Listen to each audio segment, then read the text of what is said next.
Movie के शुरू होते ही हम जेसिका नाम के एक लड़की को देखते हैं जिसके पति ने हाल ही में सुसाइड करके अपनी जान दी थी। इसलिए जेसिका वापस अपने मॉम डैड के घर जा रही थी। वो अपना सारा सामान एक ट्रॉली में भरकर अपनी कार से टो करके वहां से निकलती है। तब हाईवे पर उसके सामने एक कार काफ़ी स्लो चल रही थी, इसलिए वो उससे साइड मांगती है, लेकिन वो कार रास्ते से नहीं हटती। तब जेसिका अपनी कार जबरदस्ती ओवरटेक करने लगती है।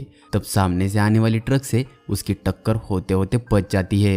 अब वो कार फिर से जेसिका के सामने आने की कोशिश करती है, इसलिए घबराकर जेसिका उस रोड को ही छोड़कर अपनी कार घुमा लेती है और वो कार उसी हाईवे से सीधे चली जाती है। तब जेसिका लंबी राहत लेकर उसी रोड पर आगे बढ़ती है और कुछ देर के सफर के बाद एक गैस स्टेशन पर रुककर अपने डैड को कॉल करती है। तब वो देखती है कि गैस स्टेशन पर वही कार है जो हाईवे पर उसका पीछा कर रही थी।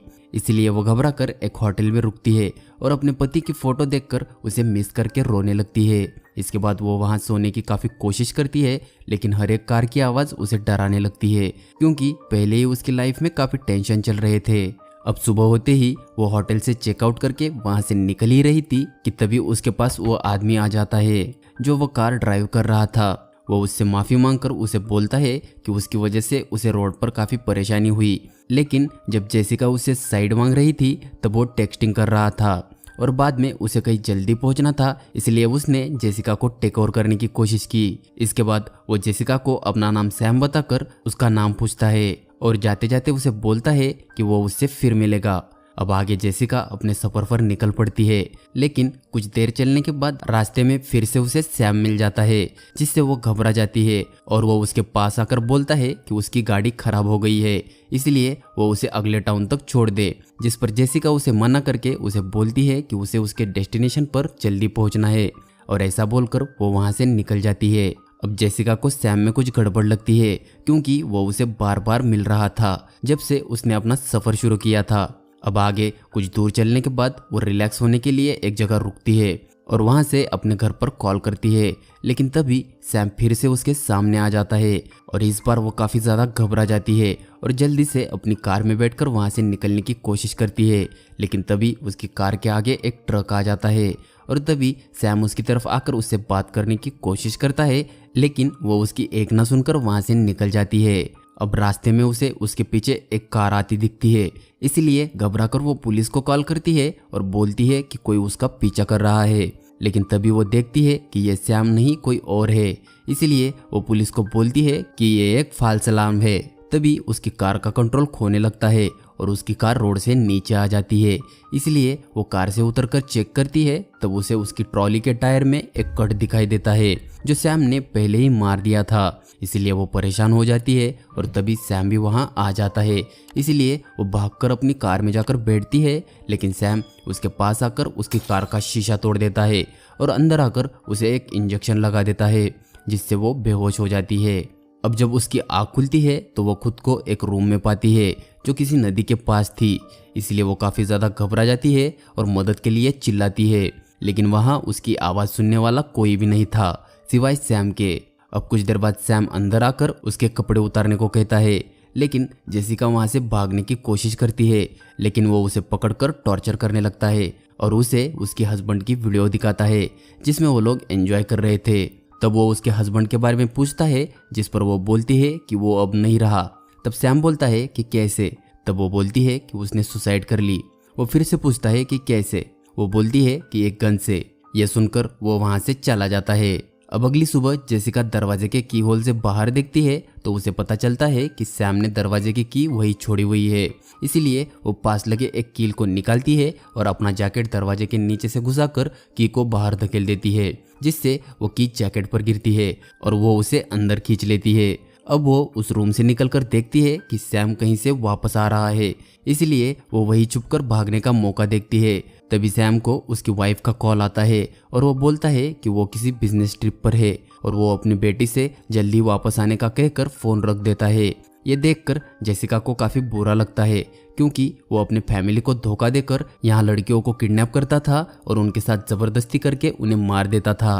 अब सैम जेसिका के रूम में जाता है और तभी मौका देखकर जेसिका वहाँ से निकलकर जंगल में भागती है और इधर सैम भी उसे ढूंढने लगता है। इधर भागते भागते जेसिका के पैर में एक लकड़ी घुस जाती है इसीलिए उसे काफी दर्द होता है। लेकिन जैसे तैसे वो उस लकड़ी को निकाल कर वहां से भागने लगती है और भागकर वो एक नदी तक पहुंच जाती है। लेकिन तभी सैम भी वहां आ जाता है और उसे देखकर जेसिका उस नदी में कूद जाती है और पानी के साथ बहने लगती है। कुछ देर के बाद किसी तरह वो उस नदी से बाहर आती है। इसके बाद वो एक लकड़ी का सहारा लेकर आगे बढ़ने की कोशिश करती है, लेकिन तभी उसे वहां सैम के होने का एहसास होता है। इसीलिए वो उस पर अटैक कर देती है, लेकिन तभी वो देखती है कि वो सैम नहीं कोई और था। इसलिए वो उससे माफ़ी मांगकर सारी कहानी बता देती है। जिसके बाद वो आदमी जिसका नाम रॉबर्ट था वो उसे अपना फ़ोन देता है जिससे वो पुलिस को कॉल कर सके। लेकिन जेसिका ने रॉबर्ट को चेस्ट पर ही मारा था, इसलिए उसका फ़ोन टूट चुका था। इसलिए वो दोनों मिलकर वहाँ से निकलने लगते हैं। लेकिन कुछ देर चलने के बाद वो देखते हैं कि एक पेड़ गिरने से आगे का रास्ता बंद हो चुका था। इसलिए वो दोनों कार से निकलकर उस पेड़ को रास्ते से हटाने की कोशिश करते हैं और तभी सैम भी वहां आ जाता है और रॉबर्ट से कहता है कि वो उसकी सिस्टर है और उसकी दिमागी हालत ठीक नहीं है, इसलिए वो घर से भाग गई थी। लेकिन जेसिका रॉबर्ट को उसकी बातों पर विश्वास न करने को कहती है। लेकिन रॉबर्ट को भी जेसिका पर शक होता है, जिस पे जेसिका बोलती है कि उसे फ़ोन मांगकर पुलिस को कॉल करो और देखो वो उसका फ़ोन नहीं देगा। जिस पर रॉबर्ट सैम से उसका फ़ोन मांगता है। तब सैम फ़ोन देने के बहाने उस पर हमला करता है और मार मार कर घायल करके उसे शूट कर देता है, जिसे देखकर जेसिका वहां से भाग जाती है। अब रात हो जाती है और वहां काफ़ी बारिश भी हो रही थी, इसलिए जेसिका एक केव में जाके छिप जाती है। लेकिन तभी सैम भी उसे ढूंढते हुए वहां तक आ जाता है, इसलिए जेसिका वहां से भी निकलकर पासी की ढलान में छिप जाती है। तब सैम वहां आकर अपनी राइफल नीचे रखता है और उसे लड़ने के लिए उकसाने लगता है, लेकिन जेसिका उसकी बातों में नहीं आती। तब वो उसके पति के बारे में उल्टा सीधा बोलकर उसे गिल्ट फील करवाता है, लेकिन जेसिका उसका जवाब नहीं देती, इसलिए सैम वहां से चला जाता है। अगली सुबह जेसिका उस जंगल से निकलने की कोशिश कर रही थी।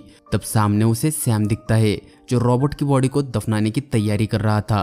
तब जेसिका सैम की कार लेकर भागने का सोचती है, लेकिन कार में चाबी ही नहीं थी। तब कार में उसे सैम का मोबाइल मिलता है और उसी वक्त सैम भी कार की तरफ आने लगता है, इसलिए वो कार के बूट में जाकर छिपती है और वहां से पुलिस को कॉल करती है और हल्की आवाज में बोलती है कि इस कॉल को ट्रेस करो। लेकिन पुलिस को उसकी बात समझ नहीं आती और इसी दौरान सैम अपना फ़ोन ढूंढने लगता है और फ़ोन न मिलने पर वो अपनी कार रोक देता है। तभी मौका देखकर जेसिका उस पर एक रॉड से हमला करती है और सैम अपनी कार चला देता है और उस चलती कार में दोनों में हाथापाई होने लगती है, जिससे सैम और जेसिका दोनों घायल हो जाते हैं और उसी वक्त वो कार भी पलट जाती है। अब जेसिका कार से बाहर निकलकर वहां से आगे आ जाती है और सैम के फ़ोन से उसकी वाइफ को कॉल करके उसके बारे में सब कुछ बता देती है कि वो किसी बिजनेस टूर पर नहीं बल्कि किसी जंगल में रुककर लड़कियों के साथ जबरदस्ती करके उन्हें मार देता है।